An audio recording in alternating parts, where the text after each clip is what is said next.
Good morning. Mr. Speaker, it's an honor to be here in Jerusalem, just as it was an honor to host you and your colleagues in the halls of Congress several months ago. Ambassador Liu, MK Boaz Bismuth, and MK Adon Roll, thank you for welcoming me to Israel, and thank you for the opportunity to join you today in the Knesset. The hospitality of the Israeli people is surpassed only by your loyalty and your resiliency, traits you have all shown the entire world, especially over these last 9 months. I'm really, truly honored and humbled to be here today. I stand before you all today as an American Jew, a member of Congress, and in fact, only one of 2 Jewish Republicans serving in all of Congress, and as a strong supporter of Israel. However, I want to tell you that I'm here simply because I'm a friend of Israel, and friendship is essential in times such as these. I'm also here to deliver a message from the American people. The United States strongly supports you. The United States prays for you, and the United States will never abandon Israel. I was elected to Congress in 2016 to represent the city of Memphis and West Tennessee. This is a politically conservative, largely evangelical, and agricultural community in the southern United States. Now, if I can, to give you a flavor of who I represent, when I first campaigned for Congress in 2016, I knocked on a lot of doors. I don't know if you do that in Israel, but we knock on doors. This district has just about as many church steeples as golden McDonald arches. And many times the person answering the door when I would knock would say, "Where do you go to church?" When I would answer Temple Israel, the response immediately would be something to the effect, "I love Israel. What can we do to support Israel?" And it's been gratifying to me to personally experience the overwhelming support that Israel receives not only from the American Jewish community, but from our friends in the United States in the Christian community. I was talking to my good friend, Governor Mike Huckabee, who's visited Israel, I don't know how many times. But I asked Governor Huckabee, why are Christians so supportive of Israel and the Jewish people? And this is what he said, and I wrote it down. He said, "Because we are a people of the book. The Bible tells us that those who bless Israel will be blessed, and those who curse Israel will be cursed. We are standing on the right side of history by standing with Israel." That was from Governor Huckabee. We all know that our countries have a long and deep-rooted history, a history that started some 76 years ago when this independent Jewish state, Eretz Yisrael, was established following the defeat of Nazi Germany and in the wake of the Holocaust. 11 minutes later, which is pretty incredible for those times, President Harry S. Truman formally recognized Israel's independence, making the United States the first nation to do so. From there, Israel grew to be our greatest friend in the Middle East. There's no doubt that the United States and Israel are united by an unbreakable bond. Our friendship is forged by the belief that democracy is the only form of government that can ensure that all men and women have the basic rights of life, liberty, and the pursuit of happiness. But today, we are facing a threat of greater magnitude than just killing and destruction. We are facing a rebuke of Western culture and values, a rejection of a free and liberated society, a direct attack on morality, on truth, on reason, and on goodwill. We are fighting an enemy that strives to catapult democracy as a form of government and frankly seeks to eliminate Israel. What we are fighting is barbaric terrorism. We are combating a global enemy. Back home, as you mentioned, Mr. Speaker, my country is currently celebrating 248 years since our founding fathers signed the Declaration of Independence and proclaimed the 13 colonies free from foreign rule. In the years that followed, America's allies stood by us in our fight for survival. Without our allies and without our friends, I don't know if the United States would be here today. America's first president, George Washington, described true friendship as something that, quote, must undergo and withstand the shocks of adversity. Ladies and gentlemen, I tell you, the relationship between the United States and Israel, it is a true friendship. It's one that is rooted not only in our shared values, but also in our willingness to protect those values in the face of adversity. In 2017, Mr. Speaker, I visited Israel with then Majority Leader Kevin McCarthy.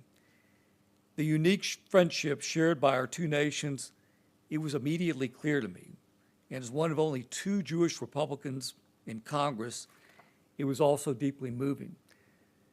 During that trip, one Friday morning, hours before Shabbat began, our delegation traveled to Masada. And we viewed and touched the ruins of the royal citadel. Standing on the ground where the Jewish people refused to succumb to Roman rule, it was an important reminder. It was a reminder of the courage of our ancestors and the responsibility that we have to carry on that legacy. Today, 7 years later, it is my honor to stand before you as the chairman of the House Knesset Parliamentary Friendship Group. I do want to tell you I also appreciate the continued commitment from our House Speaker, Mike Johnson, and Minority Leader Jeffries in that endeavor. They are fully and absolutely on board. The House Knesset Parliamentary Friendship Group is the first official forum between our nation's legislative bodies, and it will serve as a direct connection between members of Congress and members of the Knesset. Mr. Speaker, you mentioned this a moment ago, but when Speaker McCarthy visited Israel last year to announce the establishment of this group in May, he said, this is a quote, "Peace, liberty, and prosperity are the foundation of your nation's success." He's right, of course. But let me just add, these qualities are also the foundation of American successes and ultimately the reason our nations share a special bond. We must do everything in our power, not only to preserve that bond, but also to strengthen that bond. I'm absolutely convinced that the Friendship Group will increase collaboration and cooperation between our governments and further strengthen the special relationship between the United States and Israel for decades to come. Speaker Ohana, when you and former Speaker Kevin McCarthy created this friendship group last year, I'm sure, I would guess, that you did not know how timely it would be. Because we all know that Israel is surrounded by evil on all sides. On October the 7th, that evil reared its ugly head. Terrorists killed innocent Israelis and tore apart families in cold blood. Everyone remembers where they were that tragic morning. And I think to all of us, certainly in Israel and all of us in the United States, the world just stopped.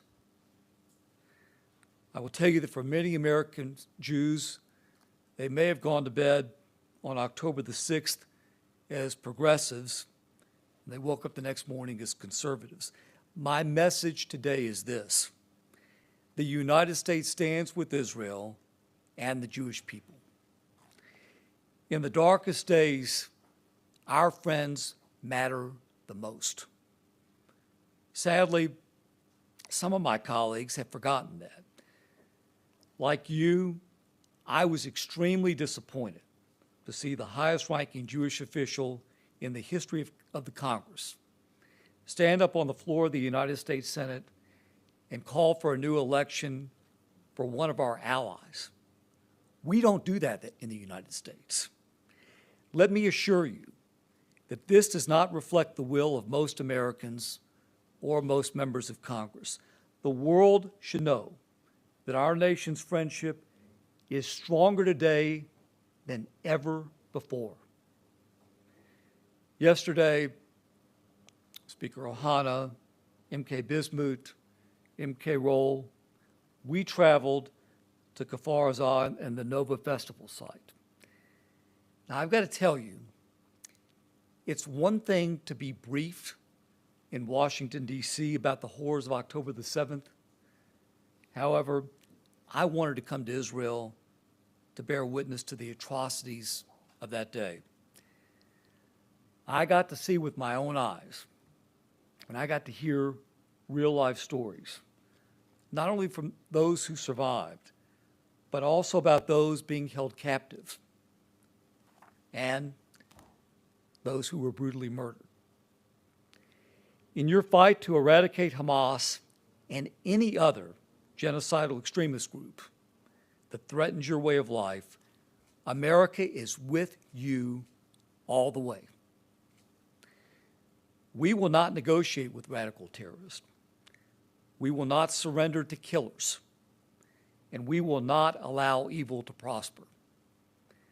The fight is not one to endure alone. This is our fight. We will work together until we wipe terrorism off the face of the earth and until Israel can live in peace with her neighbors. The same holds true, Mr. Speaker, for the blatant and brazen forms of anti-Semitism that have arisen here, that have arisen in the United States and all over the world. Let's be very clear. We must stand firm and we must stand strong to those who spew anti-Semitic language and hatred. I am proud to have led resolutions from the floor of the House of Representatives condemning anti-Semitism in all forms. But ladies and gentlemen, as we all know, that fight continues. As chairman of the House Knesset Parliamentary Friendship Group, I will do everything in my power to make sure that Israel has the tools that Israel needs to defend herself and destroy the forces that seek not only your destruction, but the destruction of the entire Western world. And with that, the values that we all hold dear. It's a true honor to be here with you today to help lead this group and to work with our greatest ally in the Middle East, Israel. Ladies and gentlemen, thank you all very much. May God bless Israel, and may God bless the United States of America. Thank you very much.